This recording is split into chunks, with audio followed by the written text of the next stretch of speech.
కానీ ఈ కథ నాకు చెప్పినప్పుడు కూడా ఇవంత ఎంజాయ్ చేస్తున్నా నేను వెనకకు పోయి ఒకసారి ఆలోచించుకునేటోని స్టోరీ ఎట్లా ఓకే చేసిన నేను ఇది అని. నాకు చాలా స్టోరీస్ వింటున్నా. నేను ఈ సినిమాకు ముందుకు 80-85 కథలు విన్నా నేనైతే. అంటే ఏం చేయాలనో తెలియదు. అంటే నేను బ్లాక్ బస్టర్ కథలు కూడా ఇచ్చి పెట్టేసిన దాంట్లో, కానీ తెలీదు ఆ మూడ్కి అది తగ్గట్టు నేను పర్సనల్గా ఏం చేయాలని మనకంటూ పర్సనల్ థాట్ ఉంటుంది కదా.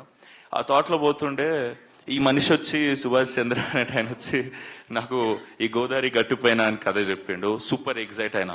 అండ్ ఈ మనిషి గురించి నాకు ముందే తెలుసు.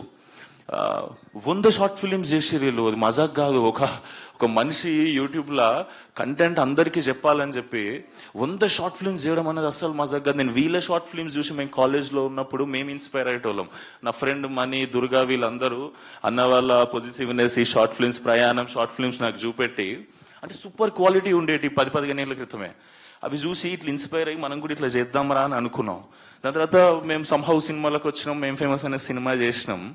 కానీ నా నెక్స్ట్ సినిమా నేను ఎవరి దగ్గరనైతే మ్యాక్సిమం ప్రెజెంటేషన్ కానీ ఈ తీసే విధానం కానీ ఇన్స్పైర్ అయ్యి ఉండేనో షార్ట్ ఫిలిమ్స్ ఉన్నప్పుడు, ఆ మనిషి వచ్చిన సెకండ్ సినిమా తీస్తున్నట్టు నేను చాలా హ్యాపీ ఫీల్ అయినా. అండ్ ఆయన వచ్చే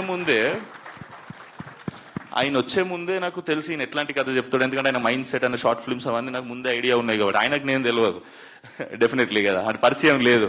మేబీ మ్యూచువల్స్ ఉన్నారా మనకి? వంశన్ ఉన్నాడు, సారీ. కానీ పర్సనల్ గా ఎప్పుడు కలవాలి. సో మనిషి ఎట్లాంటాడో తెలుసు, ఏ కథ చెప్తాడో తెలుసు. ఈ కథ చెప్పిండు. చెప్తున్నా కదా, ప్రాపర్ కిటికీలకి వెళ్ళి పల్లెటూరుని చూసినట్టుంటది ఈ కథ.